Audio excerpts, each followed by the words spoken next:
nggak pernah mbak, itu satu. Terus akhirnya kita ngontrak nih. Ya ngontrak ini aku tetap mbak dengan kondisi aku harus kuat gitu kan mbak, karena aku sudah punya anak gitu. Gimana pun suami aku tetap harus kuat gitu mbak. Satu mbak, PR aku banyak mbak.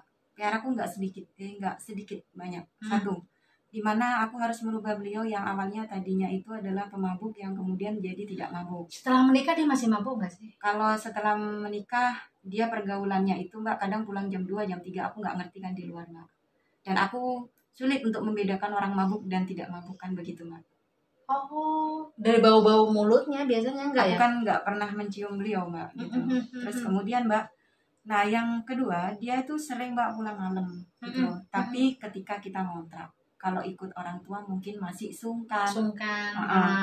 Nah ketika ngontrak itu pulang jam 2 jam 3 mbak. Di sini? Iya di sini, di kontrakan. Padahal kan pertemanannya di Surabaya. Pertemanannya di Surabaya, tapi kan di sana ada tetangga juga mbak. Yang main domino tiap malam kayak gitu kan. Iya. Jadi berarti bukan karena pertemanannya, karena dianya juga ya ingin mau pulang jam 2. Kan kadang-kadang kalau di saya di Jakarta itu karena memang kondisinya di Jakarta itu 24 jam itu masih rame gitu ya. Jadi karena saya pulang jam 11. Nah, kalau di sini jam 9 aja udah sepi. Makanya saya pulang. Lah ini walaupun di Surabaya atau di Pamekasan tetap jam 2 itu pulang. Oh, gitu. Oke. Mbak, tapi sebelum ini kamu coba bisa mendetailkan di Surabaya berapa tahun, bersama mertua berapa tahun, terus ngekos ngontrak itu berapa tahun? Di Surabaya itu mbak aku mulai 2017 sampai 2018. 1 tahun berarti di Surabaya. 2018 ya, oke. 1 tahun aku di Surabaya, 2018 kami di sini ikut orang tua. 2019 aku kerja. Dia kerja duluan kan, 2018 dia sudah kerja, 2019 aku kerja mbak. Dengan kondisi tadi gajinya 100.000 itu ya, 1 bulan ya. Terus kemudian 2000 berapa ya? 2011 kami keluar dari rumah mertua. Dari rumah orang tua. Keluar dari rumah orang tua 2011. Berarti cuma setahun di rumah mertua, di rumah ibumu, terus ngekos. Oke, berarti setahun baru ngekos. Oke, lanjut dulu. Ngekos 2011 kita ngekos ya mbak ya. Ya sudah lah pergaulannya kayak gitu. Oke lah mbak, saya bisa tolerir. Terus kemudian yang kedua mbak, saya tipikal orang yang tidak percaya diri sebenarnya. Gini, tidak percaya diriku itu mbak bukan aku nggak pede untuk melaksanakan kerja, enggak gitu loh. Nggak pedeku itu adalah misalkan mbak, aku tidak bisa mengemban tanggung jawab menjadi seorang istri misalnya. Aku juga sudah sempat bilang ke beliau mbak, Mas kalau misalkan kamu suka dengan seseorang, monggo diminta. Kalau pulang ke ibu mertua, ke Jawa, silakan dibawa. Tidak perlu saya yang bawa. Artinya kamu mengizinkan dia untuk berpoligami. Karena kamu insecure. Kenapa? Mungkin gini mbak, aku kan kerja nih mbak ya. Aku kerja yang setiap saat kita ngajar itu mbak, karena aku ngajar di beberapa instansi gitu mbak ya. Mungkin aku tidak bisa sepenuhnya gitu loh mbak ke beliau gitu. Sepenuhnya aku ke beliau nggak bisa gitu mungkin. Nah mungkin seseorang tuh mbak ketika hidup bersama itu mbak kadang ada kebosanan mbak. Betul. Jadi ibarat kata nih mbak, nggak usah jauh-jauh, misalkan sendok garpu dipasangkan dengan piring itu aja bunyi. Sama dengan kita gitu loh. Betul. Jadi gimana pun ya tetap ada crashnya gitu loh mbak. Jadi sehingga tapi sebenarnya mbak aku sama beliau tuh nggak pernah crash mbak. Nggak pernah tengkar. Tidak pernah tengkar. Bahkan tetangga pun itu mengatakan, loh ini sudah bercerai gitu. Orang-orang gitu. Bahkan kemarin tuh di pengadilan pun juga biasa mbak, aku nggak sama beliau. Jadi komunikasinya kalian tuh seperti apa mbak, kalau boleh tahu nih ya? Nggak pernah tengkar. Ya seperti apa? Ngobrolnya tuh seperti apa? Komunikasinya seperti apa? Ngobrolnya ngobrol biasa mbak. Cuman aku gini mbak, aku orangnya tuh mbak nggak pernah dengar gitu. Kamu nggak pernah cemburu gitu atau marah-marah gitu? Marah-marah ngapain? Marah-marah misalnya, kok kamu jam 2 malam baru pulang gitu? Enggak sih mbak. Nggak pernah. Pikiranku mbak, yang ada di pikiranku itu cuma satu begini. Daripada aku mengekang seseorang terus kemudian orang itu juga nggak ini ya, maksudnya gini, kamu nggak boleh gini, tapi orangnya nggak nggak enjoy dengan aku loh mbak, buat apa gitu loh. Jadi aku tipe yang begini aja, udah lah mas, kalau emang kamu punya sosial yang anu ya sudahlah di ini. Berarti Kamu kamu punya nggak pertemanan, pernah ngelarang-ngelarang enggak, suamimu, nggak pernah nuntut-nuntut enggak, suamimu? Iya, enggak pernah. nggak pernah. Nggak pernah marah-marah, ngomel-ngomel. Tapi justru sama Kalau aku suamimu, mbak bisanya paling hanya keluar air mata. Kalau ngomel-ngomel kapan kamu keluar air mata? eh, Ketika apa? ketika ini sebenarnya masalah ekonomi yang apa ya mbak, yang dalam banget gitu ya. Dalam kondisi kita ngontrak, terus kita melihat kalau suami kita hanya tidur aja. Kalau malam datangnya jam 2 jam 3. Dia punya tanggung jawab untuk kerja pagi, ternyata dia nggak kerja, digunakan untuk tidur. Terus kemudian kita sudah capek karena apa? Menjadi ibu rumah tangga itu lebih capek daripada kita kerja di luar mbak. Iya ya, iya benar. Satu, kita harus masak. Masak. Itu Nah, habis subuh loh. ya, masak kalau nggak cocok, Iya. tetap dihina kan mbak? Iya. Ya. Terus kemudian kita harus ngurus anak. Iya. Mandikan, begini gitu. Kemudian belum lagi pekerjaan rumah, nyuci piring, nyuci baju. Nah kondisi itu saya capek mbak, jenuh. Saya ngajar di beberapa instansi, saya bekerja seperti itu. Ketika pulang juga saya seperti itu. Ketika beliau pulang malam juga harus minta jatahnya. Kewajiban saya hanya bisa diam karena saya istri, gitu loh mbak. Dan mau nggak mau harus melayani. Iya, harus melayani. Tiap jam 3 malam mbak Novi minta jatahnya. Setiap ya? hari ya. Iya. Nggak apa-apa. Setiap hari. Setiap hari. Oke, saya layani. Dan kamu pagi-pagi harus beraktivitas. Selesai beraktivitas semuanya itu jam berapa kamu? Dan kamu bisa tidur nyenyak gitu. Tidur nyenyak. Soalnya kadang sore kita juga ngajar mbak. Iya. Tidur nyenyaknya yang malam lah mbak. Malam pun kalau beliau datang ya harus melayani juga. Dia pergi dari rumah jam berapa mbak? Habis isya biasanya mbak.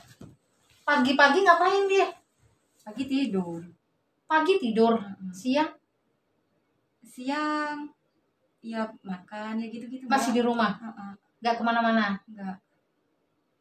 Oke. Baru habis isya dia keluar rumah. Sampai jam 3. Nggak kerja, enggak. Dan kamu yang bekerja. Banyak mbak yang aku lakukan sih sebenarnya kemarin itu. Mungkin banyak orang yang tidak pernah tahu itu gitu loh, karena memang saya tidak pernah buka ke orang tua saya sendiri. Karena adalah itu konsekuensi saya, itu adalah pilihan saya, maka mau tidak mau harus dilakoni gitu. Betul.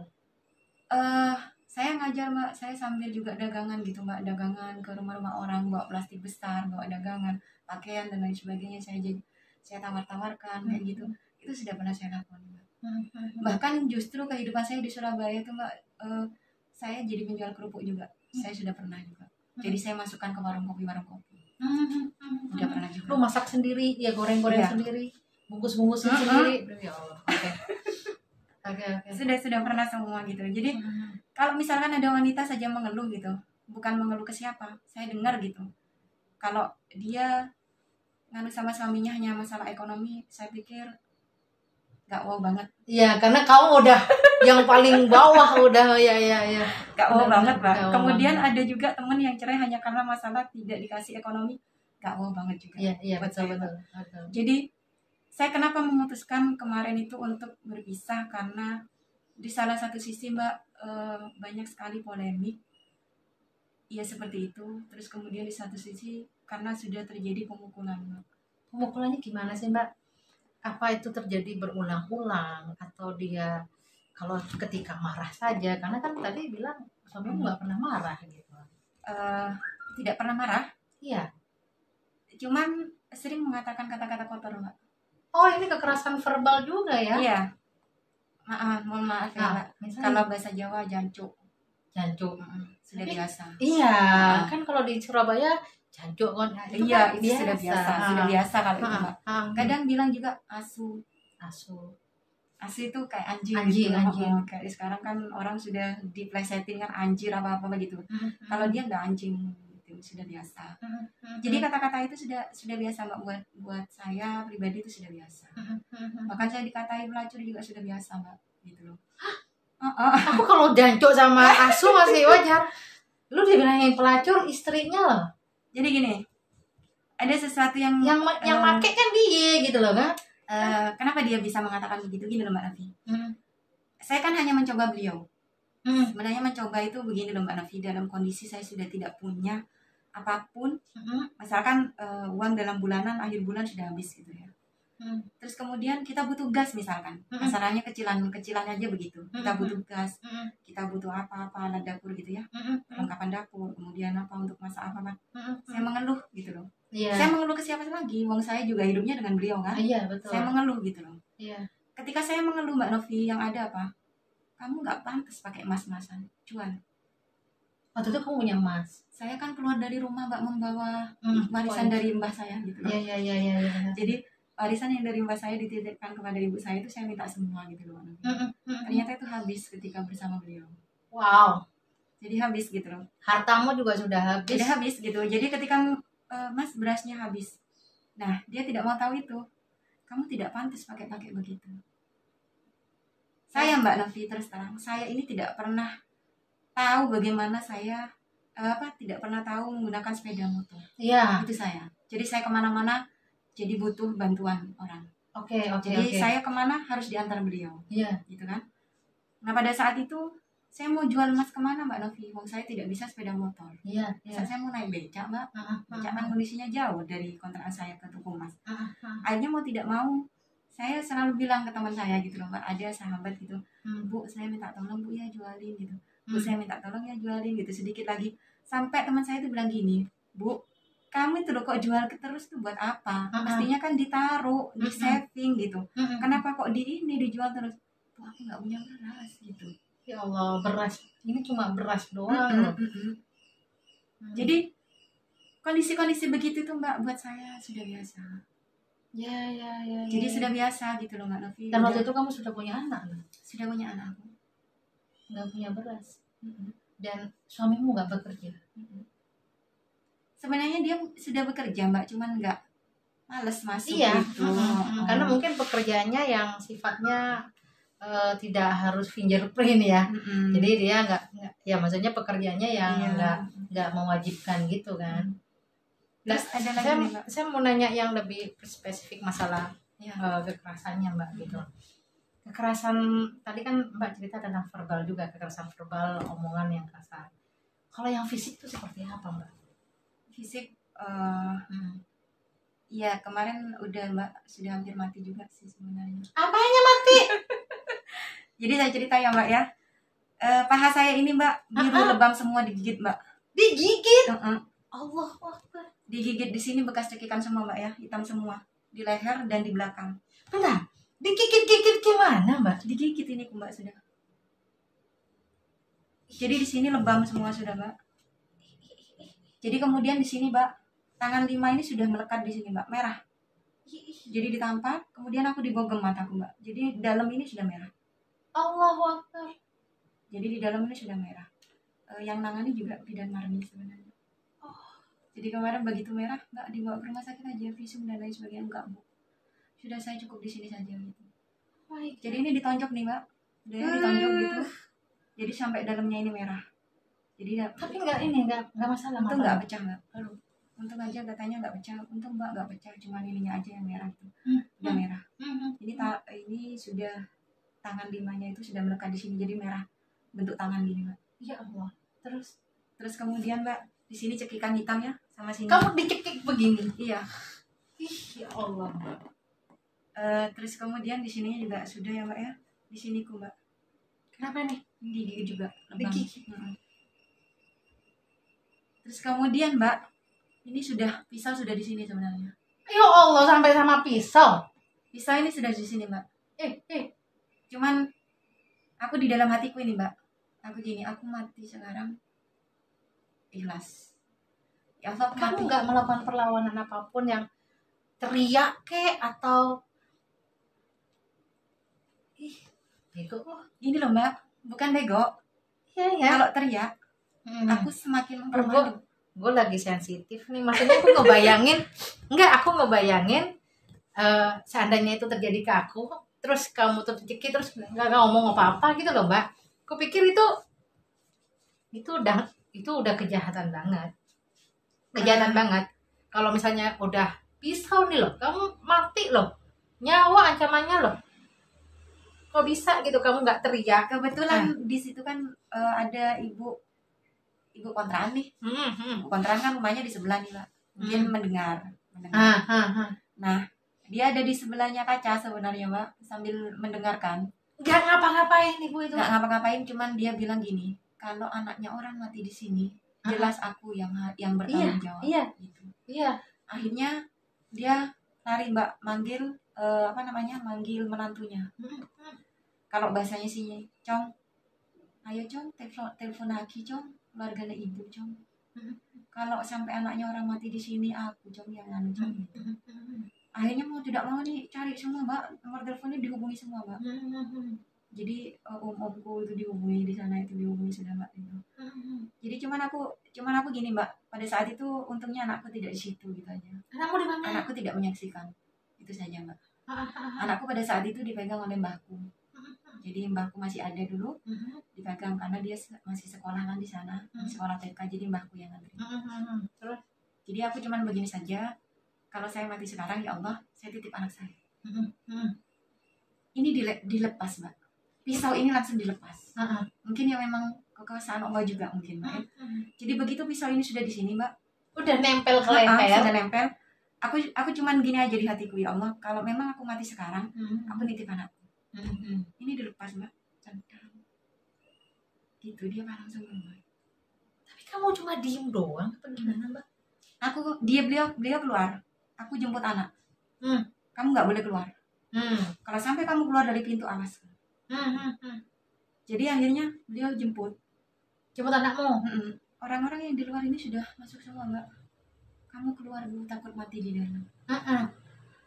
Yang ibu kontrakan ini nangis, Mbak. Nangis, Mbak, orang-orang datang semua. Oh, dia yang lihat dong. Aku yang denger aja udah begini. Nangis, Mbak, kondisiku sudah lebam semua. Ini sudah bengkak semua. Jadi bibirku sudah bengkak semua. Dari sini sudah bengkak, sini sudah lebam semua, Mbak, sudah lebam semua. Terus ibu nangis. Ternyata dia itu nggak berangkat, Mbak, balik lagi. Terus aku dipanggil. Dia nggak mau, Mbak, ke belakang. Tadi aku dipanggil, aku masuk lagi. Nah, dia masih mengancam lagi. Kamu saya kasih tahu nggak boleh keluar, tetap keluar. Awas kamu. Dia berangkat, Mbak. Berangkat lagi. Terus? Nah, anakku ini, Mbak, aku nggak ngomong, Mbak. Beliau berangkat ke rumahnya mbahku. Aku nggak ngomong ke mbahku. Aku nggak ngomong ke bule-buleku yang di sana. Beliau justru nggak tahu kalau aku sedang mengalami seperti itu. Nah, pada saat itu memang anakku tidak mau makan, Mbak. Dari pagi anakku ini kayak sakit gitu loh, tapi nggak sakit gitu loh. Dia tuh, Mbak, kayak mau nangis tapi nggak nangis gitu loh, Mbak, anakku. Iya dah. Umur berapa waktu itu dia? 2 tahun setengah. Oh, feeling kali ya? Iya mungkin. Ya udah, Mbak, ya itulah sudah. Akhirnya. Tapi gini, saya kepengen kita lebih fair ya, karena kan kadang-kadang nggak ada api, nggak ada asap kalau nggak ada api. Kalau Mbak mau berkenan bercerita, kenapa harus terjadi kekerasan itu, Mbak? Ada masalah gini, Mbak, apa gitu? Karena saya mengajar gitu, dan dia mengharuskan saya pulang. Saya kan tidak mungkin, Mbak, pulang terus. Karena apa? Dengan kondisi saya yang tiap hari ada kepala atasan saya bilang begini, saya tahu siapa saja yang mengajar dan siapa saja yang tidak mengajar. Saya tahu siapa yang sering masuk dan siapa yang sering tidak masuk. Saya ini justru yang sering tidak masuk, Mbak. Karena apa? Saya menghormati suami, Mbak. Bahkan justru sebelum pemukulan itu, Mbak, beberapa hari sebelum pemukulan itu, saya sempat mengajukan ke beliau. Saya mau keluar dari kerjaan saya. Yang penting sampean bisa mencukupi saya. Iya. Saya bilang begitu. Saya katakan begitu, Mbak. Beliaunya hanya mesej. Sampai sejauh ini saya pernah minta sesuatu sama jenengan. Enggak. Jenengan mengatakan bahwasanya saya menghabiskan uang jenengan. Ini, saya ada pembukuan, Mbak. Jadi karena tidak percayanya beliau ke saya, Mbak, saya adalah orang akuntansi. Jadi ketika hidup saya mengeluarkan apapun, tiap hari saya catat, Mbak. Saya kasihkan ke beliau. Sampai kasih uang belanja ke saya berapa? Iya. Habisnya tiap bulan berapa? Siapa yang nalangi? Berarti kamu baru itu menanyakan hakmu ke dia. Dari awal-awalnya kamu nggak nanyain mana nafkahnya, dan baru itu, dan itu yang membuat dia Oke. ya ini juga berkaitan dengan apa namanya, penelitian saya tentang maskulinitas laki-laki ya. Ketika nilai maskulinitas laki-laki itu sudah mulai dipertanyakan, sudah agak digoyang gitu ya, diperdebatkan, dia akan selalu melakukan hal-hal yang membela diri. Karena kamu sejak menikah nggak pernah nanyain itu kan, mana gajimu, mana nafkahmu, ya kan? Tapi ketika kamu menanyakan itu, kamu malah dibogem. Ya wis gitu ya Mbak. Dan setelah itu gimana kamu akhirnya memutuskan untuk bercerai? Memutuskan untuk bercerai itu tidak mudah Mbak sebenarnya Mbak Novi. Itu kejadian itu atau langsung atau gimana? Enggak, 1 bulan saya akhirnya didesak oleh orang tua saya gitu kan. Aku nggak mau memutus rasa tresnomu ke seseorang. Cuman ayo kamu gimana? Kalau enggak mau ya sudah, ayo diurus. Kalau mau ya lanjut. Cuman kalau ada apa-apa saya angkat tangan. Itu orang tua saya Mbak Novi. Kemudian dilema buat saya karena saya sudah punya anak. Iya, kan? iya. Saya harus memutuskan yang mana gitu. Yang paling awal, tahap awal itu saya konfirmasi gitu. Saya konfirmasi ke salah satu ustadz gitu kan. Ustadz, dan beliau tahu Mbak, karena apa, saya harus meninggalkan mengajar saya karena dengan kondisi saya lebam begitu kan tidak mungkin saya di depan murid Mbak, tidak mungkin di depan siswa. Akhirnya saya pamit dengan benar-benar. Beliau kaget dengan kondisi saya sudah lebam semua di sini kan Mbak. Saya bukan tidak mau mengajar Ustadz, tapi mohon maaf sebelumnya karena kondisi saya seperti ini. Jadi saya minta untuk beberapa hari untuk tidak mengajar dulu. Terus akhirnya dia memberikan saran gitu loh Mbak. Jadi katipun apa gitu kan, kalau di sini kan banyak katipun apa Ustadz, artinya ini apakah mau berlanjut dengan beliau atau bagaimana. Akhirnya beliau memberikan satu wejangan gitu loh. Kalau sudah dipukul sampai sejauh itu Bu, biasanya nanti akan terjadi untuk yang ketiga kalinya dan keempat kalinya, bahkan lebih parah. Ya, betul. Nah, betul. Akhirnya ini Mbak yang membuat saya lebih berpikir lagi kalau saya kembali bagaimana gitu. Ya akhirnya mentok lah Mbak, sudahlah Bismillah gitu. Saya juga melakukan sholat lahir juga, ternyata hasilnya kalau saya balik juga nggak bagus Mbak Novi juga. Ya akhirnya saya memutuskan udahlah Bismillah, saya urus gitu, Melakukan perceraian. Kalau beliau nggak mau ngurus, sampai kapanpun akan saya gantung kamu. Oh, jadi saya nggak mau ngurus gitu, sampai kapanpun aku akan gantung kamu. Jadi dia nggak mau tanda tangan. Nggak mau tanda tangan. 1 bulan saya keluar dari kontrakan itu Mbak Novi ya. Karena dengan kondisi yang lebam-lebam itu saya dijemput oleh orang tua saya. Belum 1 bulan dia sudah telepon-teleponan dengan cewek kok. Pada saat itu saya keluar dari kontrakan itu tidak membawa sehelai baju sama sekali gitu. Terus kemudian harus pakai dari mana? Ini baju tetangga sampai dipinjamkan. Bu Rika itu nggak minjemin. Oke lah pakai baju ini aja. Kan kalau mau ngajar pakai baju kayak gini aja. Ini bajuku. Sudah pas ke kamu gitu, karena aku kan nggak sama dengan orang tua aku yang kurus gitu kan Mbak. Jadi oke lah, aku nggak punya baju sama sekali tuh Mbak pada saat itu. Dapat berapa minggu, oke lah, aku memutuskan untuk menjemput baju-bajuku dan bajunya anakku ke sana. Ternyata aku nggak dibukain pintu Mbak, beliaunya teleponan dengan cewek gitu. Dan kayaknya sudah akrab, berarti paling tidak saya punya pemikiran beliau kenal sudah lama gitu. Nah terus akhirnya dapat 2 bulan, aku masih belum punya surat juga. Dan aku dihubungi oleh para wanita-wanitanya. Iya. Wanita-wanita berarti banyak. Iya, wanita-wanitanya. Satu dari Sumatera yang sekarang sudah menjadi istri beliau. Gitu. Beliau minta saran bagaimana sih Mbak suaminya, bagaimana sih begini sikapnya bagaimana. Saya bilang ke beliaunya, Mbak, orang itu ketika hidup Dengan saya dengan sampean tentunya akan beda. Mungkin dengan sampean jauh lebih baik, kalau dengan saya enggak. Itu saya gitu. Jadi saya enggak mau mengorek-ngorek terkait sikapnya ataupun bagaimana. Karena biar bagaimanapun beliau adalah tetap ayah dari anak saya gitu Mbak. Nah, beliau sempat ngomong juga, Mbak aku mau nikah dengan anu. Monggo silakan. Tapi udah selesai nih perceraiannya? Enggak juga Mbak. Belum. Masih belum. Masih belum putusan. Oke. Kemudian ada satu lagi cewek dari Probolinggo. Ini maksudnya apa sih kok cewek-ceweknya kok harus menghubungi saya gitu kan gitu. Kita sudah tidak ada apa-apa sebenarnya gitu. Tapi masih aja menghubungi cewek-cewek itu banyak Mbak. Nomor-nomor baru tuh masuk gitu loh. Saya pacarnya. Saya begini. Justru yang dari Probolinggo itu Mbak Novi, dia fair-fairan ke aku Mbak. Dia nangis juga ke aku karena ditinggal nikah sama si yang Sumatera itu. Oh, sebentar. Dia itu berarti sudah pacaran sama yang Probolinggo? Sudah pacaran dengan yang Probolinggo, dibawa ke rumahnya selama 8 bulan, sering dibawa ke rumahnya, sering tidur di rumahnya gitu loh Mbak Novi. Ternyata orang tuanya yang di Probolinggo itu sudah mengharap kedatangan beliau untuk melamar anaknya. Ternyata nggak datang-datang. Menghubungi saya lah. Mbak saya kan bukan apa-apanya. Nah saya gini, saya bilang, Mbaknya sudah pernah menikah belum? Belum. Kalau belum pernah menikah, saya sarankan jenengan cari yang lebih baik lagi. Saya bilang begitu Mbak, saya karena kasihan gitu loh Mbak. Oke lah, cari yang lebih baik lagi Mbak ya, kasihan sampean masih bujang, saya gitu. Terus, tapi dia itu baik Mbak. Dari sisi mana sih Mbak baiknya?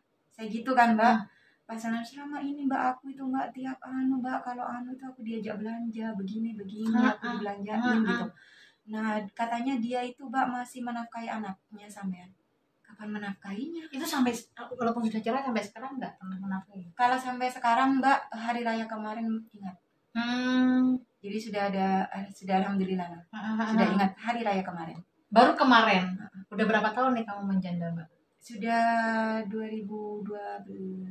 Berarti 8 tahun. Iya. Baru kemarin baru ngasih duit.